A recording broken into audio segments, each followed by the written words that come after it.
about your bank, whether they be able to tell you where your money went to what, I don't know, international fund or something, and what's behind that fund. I mean, do you know? I probably don't know. Then there are regular reports also on the activities. So the bank is also active, obviously investing itself in other businesses, and there is active in voting in annual meetings and publishes these kind of activities, also publishes the follow-up. So there was, for instance, an incident with Google, and it's interesting to see over time. You can really trace, if you're interested, what happened, how Google reacted, and how that reaction was received, and so forth. And there's also like a large involvement with own employees, trying to communicate all the policies, where the bank stands in relation to the market, what challenges it faces, and so forth. So again, this kind of actively seeking out involvement. And a big kind of, if you want, social control mechanism is that to do business, the bank relies a lot on its reputation as a triple P model. So if you think of it, there's a reputation to lose, because if it came through in any of these kind of documentations, interactions, that the bank is actually not consistent with what it's doing, so it's not giving all the money to finance social businesses, for instance, or renewable energy or so forth, then that would have a really negative effect on the reputation and basically would kind of forestall the growth, because the bank wouldn't be credible any longer to its stakeholders. And obviously, this contrasts quite vividly with the intransparency and also the active creation of opaque markets that major financial institutions have been driving over the last decade and even longer. Another highlight is business practices, or there was something that struck us, is that business relationships, so there's a big emphasis on relationships and engaging with people. It's with a long-term focus. It's really trying to build trusted relationships, to manage risk, but also to identify opportunities. And let me just run through what I mean here. So close relationships, for instance, with civil society organizations and clients, are also used to kind of experiment and seek out new business opportunities, which often are also kind of exploited in collaboration with partners. So, for instance, there are funds where the NGO partner can take a bit more risk because they have money available that should go to projects, and Triodos can kind of focus more on really the kind of business side of things. So then. So this kind of, if you have a good relationship with your clients, it is actually beneficial for a bank as well, because you do understand your clients. You also see when they get into troubles, maybe you can take early measures. And that's contrasting quite vividly again with the really quite detached and professional mathematical risk management that we see in major financial institutions. And the same for internationalization, which can also be quite a risky strategy. Again, very much developed through long-term trusted relationships, rather than saying, okay, we are growing a lot, we get a lot of interest, we'll just open a dependency in another country. And let me briefly touch on human resource management practices. So also what we see here, very much in line with the organizational goals and values, selection and training of employees. Here, obviously, competencies play a key part, but also the values. Interesting, I guess, the current discussion on bonuses. There are no regular bonuses. If there is a bonus, then it's basically at the end of the year, if the bank has done well. It's not very big, but it goes to everybody, and the same amount goes to everybody.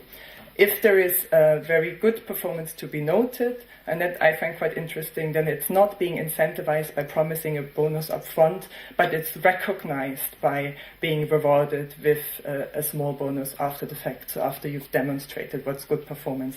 The idea being that you cannot always specify upfront, especially when you're when you're trying to innovate, what's really high performance, because it's very uncertain and very unclear sometimes. Pay ratio is extremely flat, and in interest of time, yes, I will stop soon. I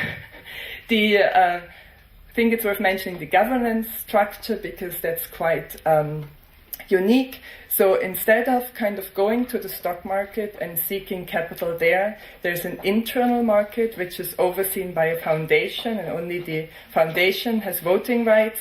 So, and that was and maximum 10% of shares can go to institutional investors, and even then the bank is seeking out to have a relationship with these investors.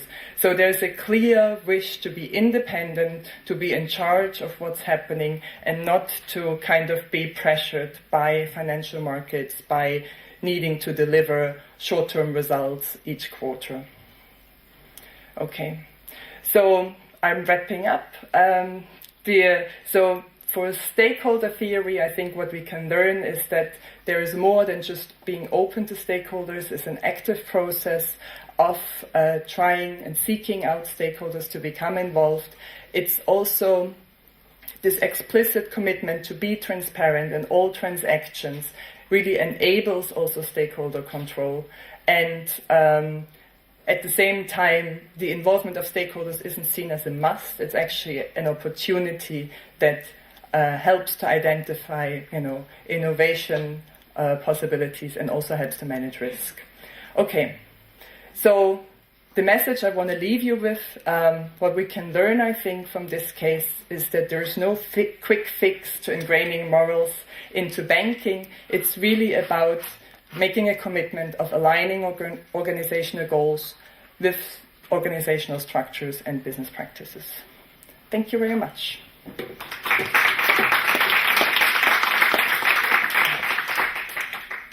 Thank you.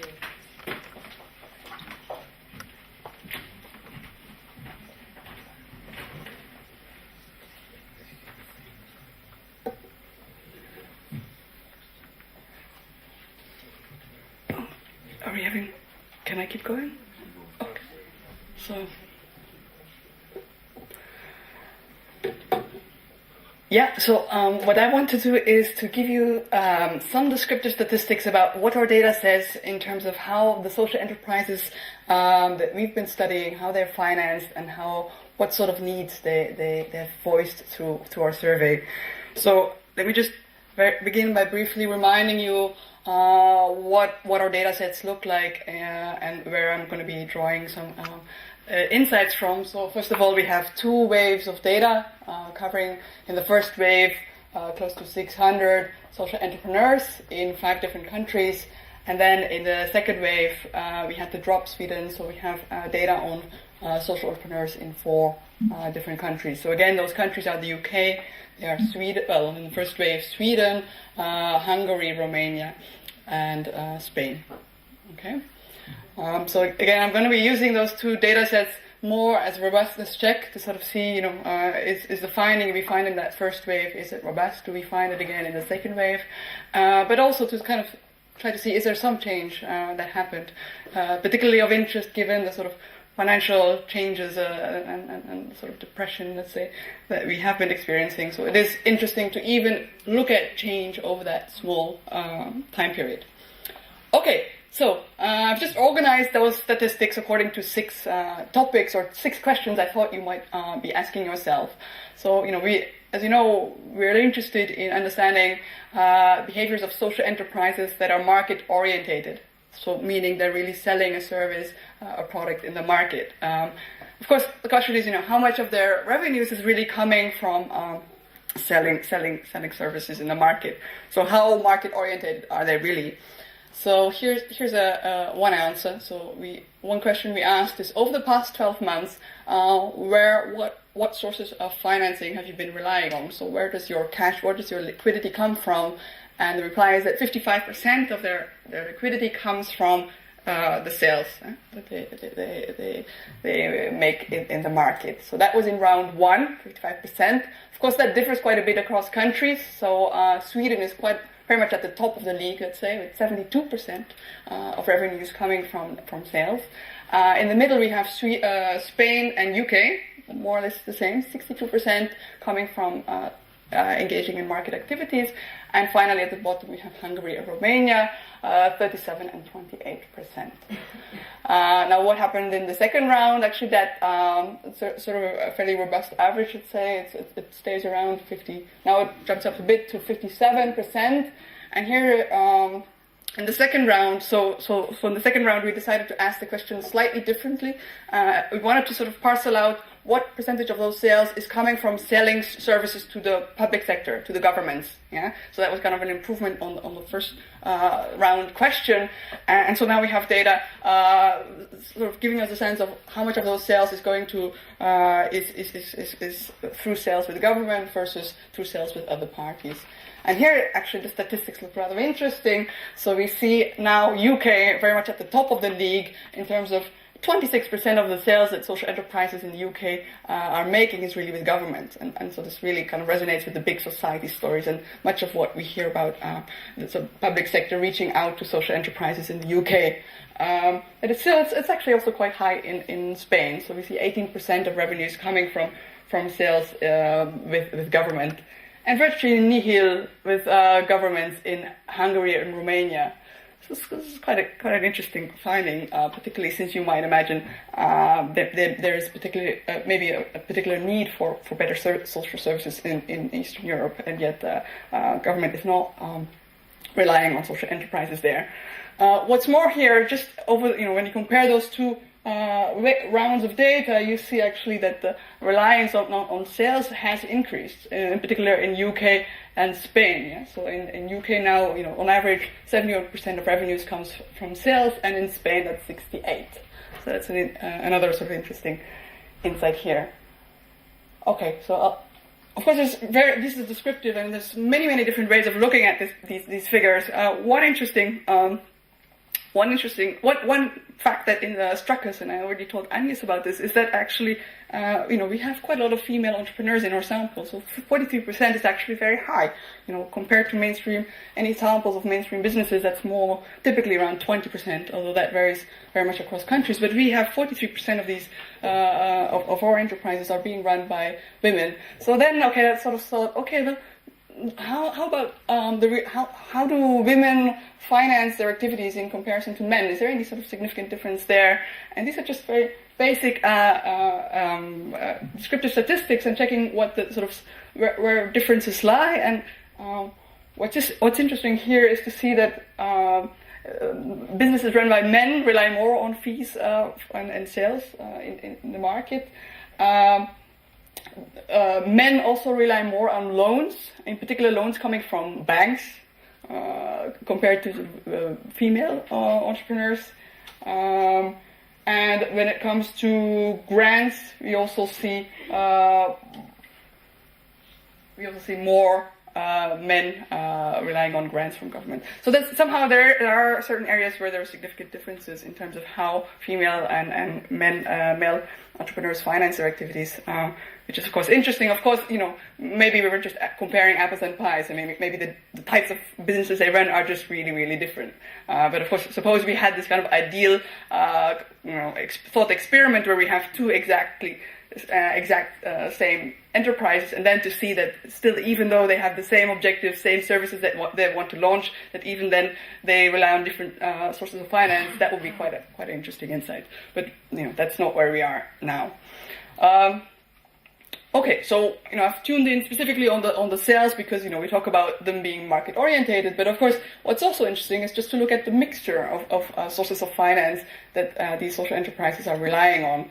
And here, just a very quick overview of what we see. So in the UK, as I mentioned before, we have high reliance on sales, and next up 24%. Maybe I'll use the microphone. 24% coming from grants. Yeah. And now, as we kind of move east, and so again, Spain looks quite similar here. Somewhat more reliance on grant finance, but overall similar picture. And now, what you sort of need to keep track on is this bar, the sort of sales bar, grant bar, and loans bar. private donation bar. Those three bars are really changing now as we move east. So what happens when we look at Hungary, we see a drop, so less reliance on sales, much more reliance on grant finance, but also more reliance on private donation.